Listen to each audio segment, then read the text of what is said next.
The 25th Russia-EU summit has touched upon European security, visa-free travel and energy ties.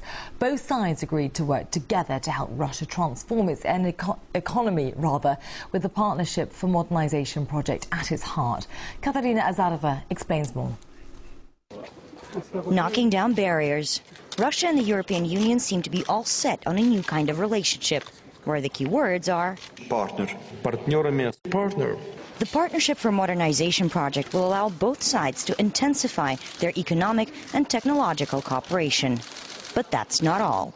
We are maneuvering in the Union our way through the economic and financial crisis with the aim of coming out stronger than before. Our response to the recent public debt crisis has shown the world that the European Union is capable of acting decisively. Europe has been badly hit by the crisis, with a number of its 27 member states barely holding on. This has led the new EU leadership to reconsider some of its positions. This is a top priority for the EU, and we as the EU expect the summit in Toronto to discuss ways to reduce systemic risk and to agree on the principle that the financial institutions should contribute to the costs of any future financial crisis.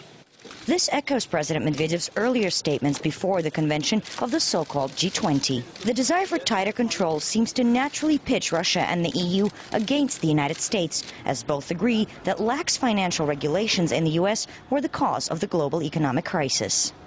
And this attitude does appear to set the tone for the upcoming summit in Toronto. With Russia, we do not need a reset. We want a fast forward. But this fast forward is not quite as fast as some might want. The much-awaited renouncement of the visa regime between Russia and Europe did not come.